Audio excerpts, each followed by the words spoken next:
Si le trafic aérien a connu un important ralentissement depuis les attentats du 11 septembre, la situation revient progressivement à la normale. L'OACI, l'Organisation de l'aviation civile internationale, prévoit même une augmentation significative du nombre de passagers aériens en 2003. Chose certaine, à long terme, on s'attend à ce qu'il y ait de plus en plus d'avions dans le ciel. Le problème, c'est qu'au-dessus de l'océan, les avions ne peuvent pas être suivis au radar. Les contrôleurs aériens, en général, n'ont donc une idée approximative de la position réelle des avions. Compte tenu de l'accroissement prévu du trafic aérien, ils vont avoir besoin d'un système beaucoup plus précis. Et c'est justement à Montréal qu'on est en train de le mettre au point.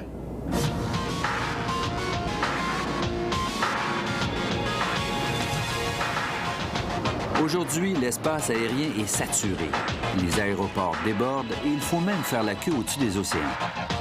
En fait, en direction de l'Europe, on pourrait bientôt être obligé de refuser des voyageurs en période de pointe. C'est un problème de congestion. Il y a trop d'avions, puis avec la technologie disponible, puis les méthodes d'espacement des avions, on ne peut plus mettre d'avions.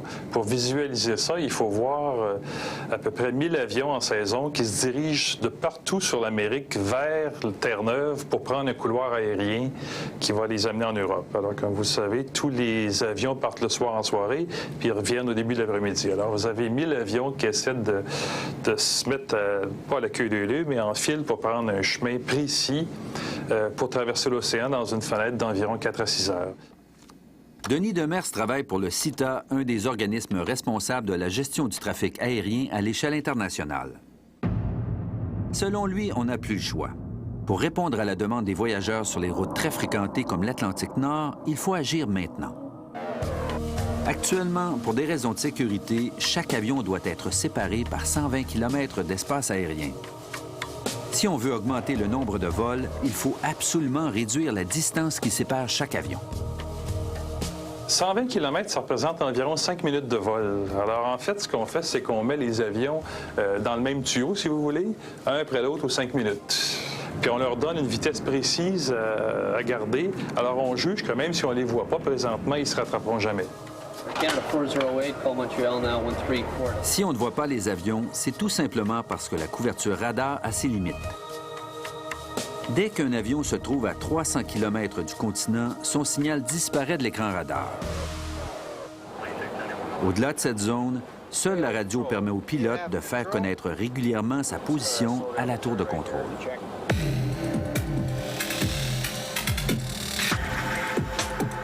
Chez Edesel, à Dorval, on développe présentement le logiciel de gestion du trafic aérien le plus raffiné jamais conçu.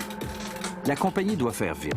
Les Américains, qui sont responsables de plusieurs corridors aériens, doivent moderniser leur tour de contrôle océanique d'ici 2004.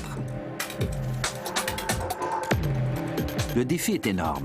Le logiciel doit permettre de réduire la distance entre les avions de 120 à 60 km. En pratique, on va donc pouvoir doubler le nombre de vols entre les deux continents et éventuellement le tripler. Fini les traditionnels plans de vol sur lesquels les contrôleurs inscrivent à la main tous les changements de vitesse et de route des avions.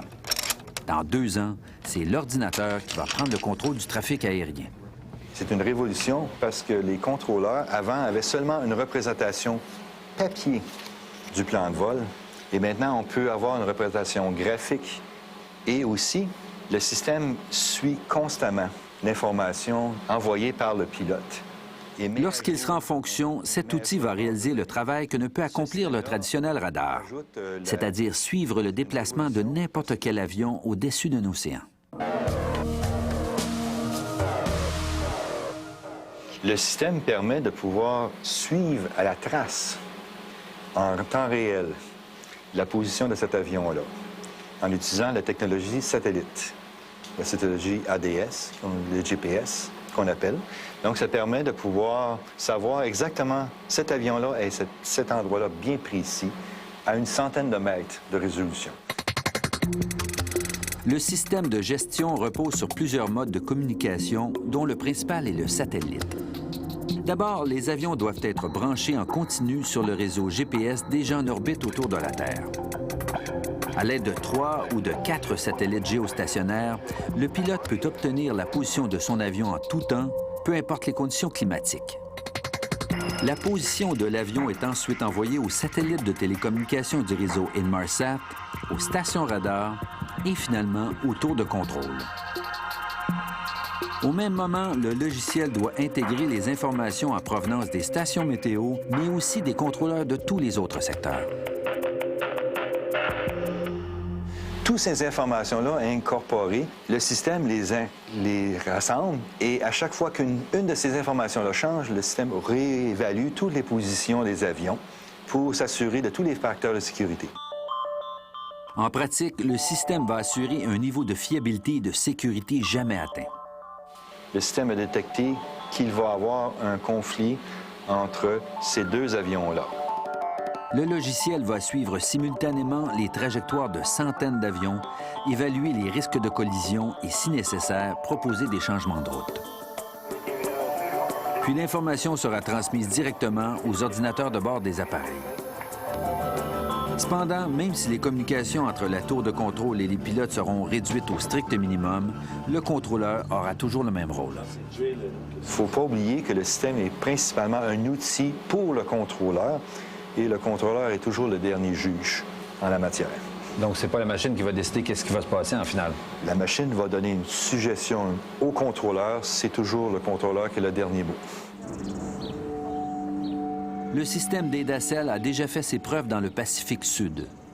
Depuis 1999, la circulation entre l'Océanie et l'Amérique est dirigée à partir de la Nouvelle-Zélande. En plus d'augmenter le trafic, le logiciel fait également économiser les compagnies aériennes. Auparavant, les avions empruntaient presque toujours la même route, peu importe les vents dominants. Maintenant, l'ordinateur fait sauver du temps et du carburant en modifiant les trajectoires pour s'ajuster au changement de climat. Le logiciel a été installé récemment en Islande et au Portugal. D'ici 2004, ce sera au tour des grands centres névralgiques. Auckland, Anchorage, New York. Si tout va bien, on envisage même de rendre possible le vol libre, un concept extrêmement audacieux dans le monde de l'aviation commerciale. Conceptuellement, un avion pourrait décoller puis décider lui-même où il va. Le pilote, c'est entendu qu'il faudrait que ce soit en concert avec les contrôleurs aériens. Et l'avion a suffisamment d'équipement pour se diriger puis pour informer le sol précisément où il est. Alors, à partir de ça, l'avion pourrait être libéré pour aller directement ou le mieux possible à l'endroit où il veut, à l'heure où il veut aller.